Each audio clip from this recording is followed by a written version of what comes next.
बिस्मिल्लाहिर्रहमानिर्रहीम। हज़रत मूसा अलैहिस्सलाम भाग 5वां।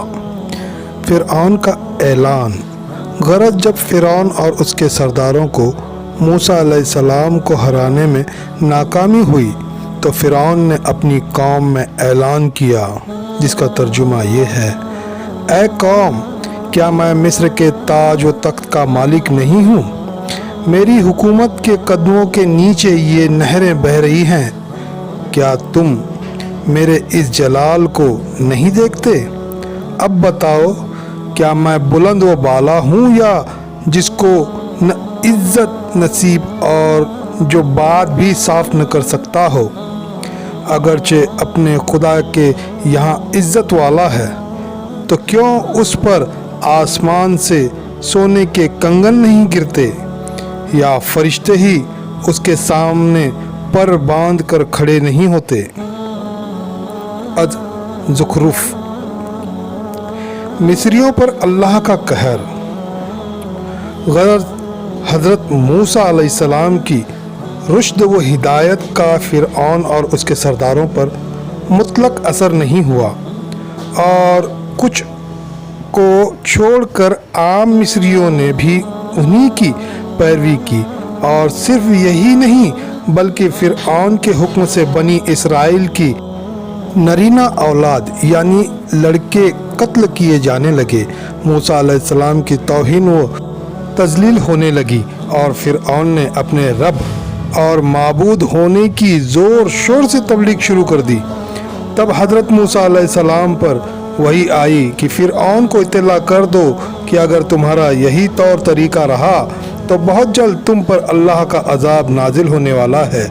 चुनांचे उन्होंने जब इस पर भी ध्यान नहीं दिया तो अब एक के बाद एक अल्लाह के अज़ाब आने लगे।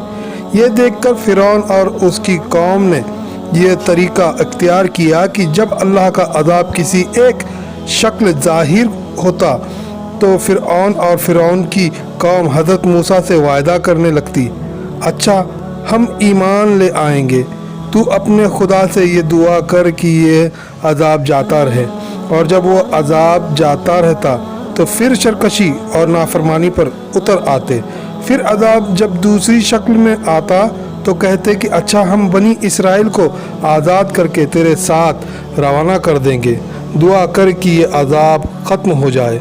और जब हज़रत मूसा अलैहिस्सलाम की दुआ से उनको फिर मोहलत मिल जाती और अज़ाब ख़त्म हो जाता तो फिर उसी तरह मुखालफत पर उतर आते, और इस तरह अल्लाह की ओर से अलग अलग किस्म के निशान ज़ाहिर हुए और फ़िरऔन और फ़िरौनों की कौम को बार बार मोहलत दी जाती रही। कुरान उन 7 अज़ाब की निशानियों का इस तरह ज़िक्र करता है। तर्जुमा: और हमने पकड़ लिया फ़िरऔन वालों को अकालों में और मेवों के नुकसान में ताकि वो नसीहत माने। फिर हमने भेजा उन पर तूफ़ान और टिड्डी, चीचड़ी और मेंढक और खून, बहुत सी निशानियाँ अलग अलग दी। अल-आराफ। इस आयतों में बयान की गई निशानियों में जूं और मेंढक के बारे में तफसीर लिखने वालों ने लिखा है कि इन चीज़ों की ये हालत थी कि बनी इसराइल के खाने पीने, पहनने, बरतने की कोई ऐसी चीज़ न थी जिनमें ये नज़र न आते हो। और खून के बारे में लिखा है कि नील नदी का पानी लहू के रंग का हो गया था और उसके मज़े ने उनका पीना मुश्किल कर दिया था, और पानी में मछलियाँ तक मर गई थी। नोट: कुम्मुल डिक्शनरी के एतबार से बहुत मानी रखने वाला लफ्ज़ है। इन तमाम मानी की जांच पड़ताल इस तरह हो सकती है कि अल्लाह ने फ़िरौनियों पर यह अज़ाब नाजिल फरमाया कि इंसानों पर जुएं मुसल्लत कर दी, खाने पीने की चीज़ों में छोटी मक्खियों को फैला दिया, इन जानवरों में हलाक करने वाला कीड़ा पैदा कर दिया, अनाज और गल्ले में सुरसुरी पैदा कर दी। इन सब हलाक करने वाले कीड़ों को कुरान ने एक मुकम्मल से ताबीर किया है। बनी इसराइल का मिस्र से लौटना और रवानगी, जब मामला इस हद तक पहुंच गया कि अजाब की बातें भी फिरऔन और फिरऔनियों की कौम पर असर न डाल सकी, तो अल्लाह ने हज़रत मूसा अलैहिस्सलाम को हुक्म दिया कि अब वक्त आ गया है कि तुम बनी इसराइल को मिस्र से निकालकर बाप दादा की सरजमीन की तरफ ले जाओ।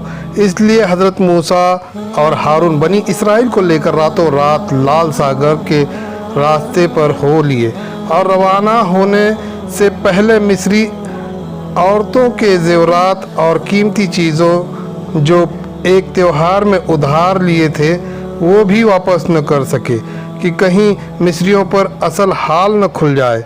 फिरऔन का डूबना, हज़रत मूसा अलैहिस्सलाम ने उनको तसल्ली दी और फरमाया, डरो नहीं, अल्लाह का वायदा सच्चा है, वो तुमको नजात देगा और तुम ही कामयाब होंगे।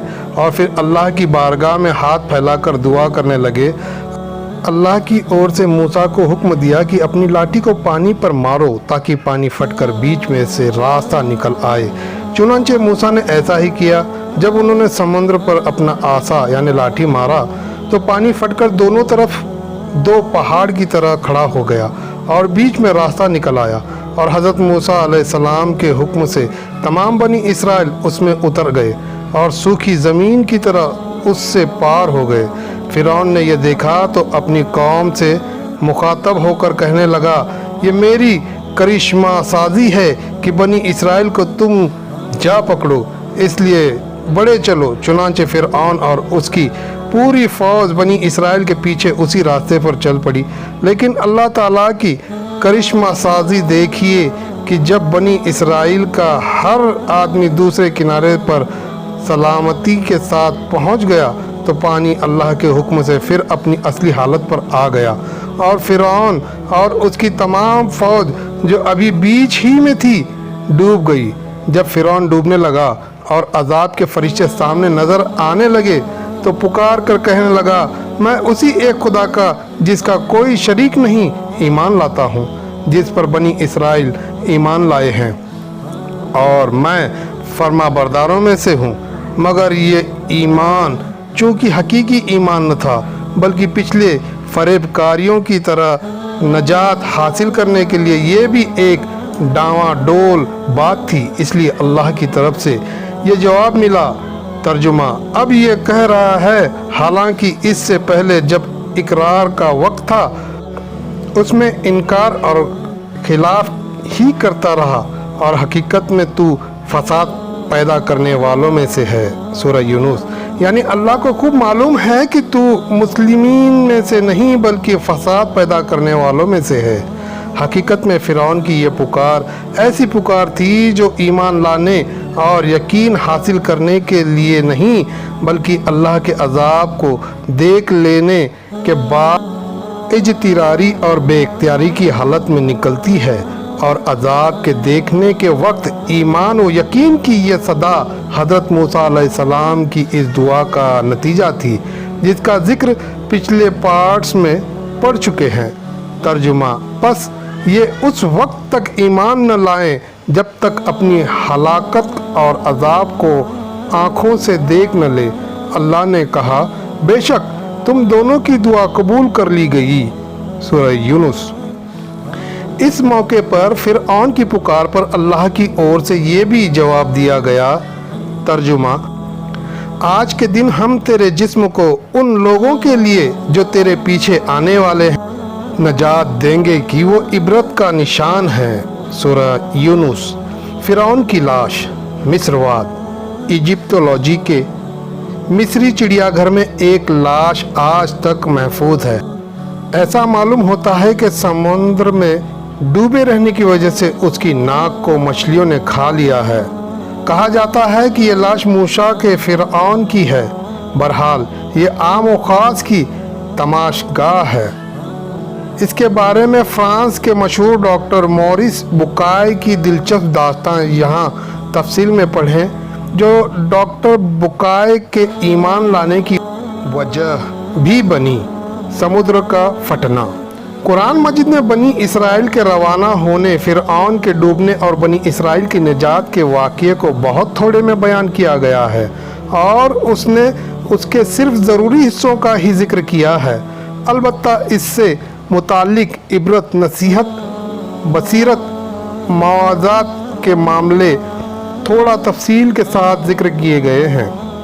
چنانچہ اللہ تعالیٰ فرماتا ہے، ترجمہ: اور پھر دیکھو ہم نے موسیٰ پر وحی بھیجی تھی کہ اب میرے بندوں کو راتوں رات مصر سے نکال لے جا، پھر سمندر میں اس کے گزرنے کے لیے خشکی کا راستہ نکال لے، تجھے نہ تو پیچھا کرنے والا کا ڈر ہوگا اور نہ کسی طرح کا خطرہ۔ پھر جب موسیٰ اپنی قوم کو لے کر نکل گیا تو فرعون نے اپنے لشکر کے ساتھ اس کا پیچھا کیا، بس پانی کا ریلا جیسا کچھ ان پر چھانے والا تھا چھا گیا، یعنی جو کچھ ان پر گزرنی تھی گزر گئی، اور فرعون نے اپنی قوم پر نجات کا راستہ گم کر دیا تو انہیں سیدھا راستہ نہ دکھایا۔ سورہ طٰہٰ۔ ترجمہ: اور اس طرح اے پیغمبر، تیرے پروردگار کا پسندیدہ فرمان بنی اسرائیل کے حق میں پورا ہوا کہ ہمت و ثبات کے ساتھ جمے رہے تھے، اور فرعون اور اس کا گروہ اپنی طاقت و شوکت کے لیے جو کچھ بناتا رہا تھا اور جو کچھ عمارتوں کی بلندیاں اٹھائی تھی، وہ سب درہم برہم کر دی۔ الاعراف۔ ترجمہ: اور برائی کرنے لگے وہ اور اس کی فوج ملک میں ناحق، اور سمجھے کہ وہ ہماری اور پھر کر نہ آئیں گے، پھر پکڑا ہم نے اسے اور اس کے لشکروں کو، پھر پھینک دیا ہم نے اس کو دریا میں، تو دیکھ لے کیسا انجام ہوا گناہ گاروں کا۔ القصص۔ ترجمہ: بہت سے چھوڑ گئے باغ اور چشمے اور کھیتیاں اور گھر عمدہ اور آرام کا سامان جن میں باتیں بنایا کرتے تھے، یوں ہی ہوا اور وہ سب ہاتھ لگا دیا ہم نے ایک دوسرے قوم کے، پھر نہ رویا اس پر آسمان اور زمین، اور نہ ملی ان کو ٹیل۔ الدخان۔ بڑا معجزہ۔ قرآن مجید صاف کہتا ہے کہ لال ساگر میں فرعون کے ڈوبنے اور موسیٰ کے نجات ملنے کا یہ واقعہ موسیٰ کی تائید میں ایک بڑا ہی شاندار معجزہ تھا، جس نے مادی قہرمانیت اور سامانِ استبدادیت کو ایک لمحے میں ہرا کر مظلوم قوم کو ظالم قوم کے پنجے سے نجات دلائی۔ واللہ علی کل شیء قدیر۔ ترجمہ: اور ہم نے موسیٰ اور اس کے تمام ساتھیوں کو نجات دی، پھر دوسروں کو یعنی اس کے دشمنوں کو ڈبو دیا۔ بے شک اس واقعے میں اللہ کا زبردست نشان یعنی معجزہ ہے، اور ان میں اکثر ایمان نہیں لاتے اور اقرار نہیں کرتے، اور بے شک تیرا رب ہی سب پر غالب رحمت والا ہے۔ سورہ الشعراء۔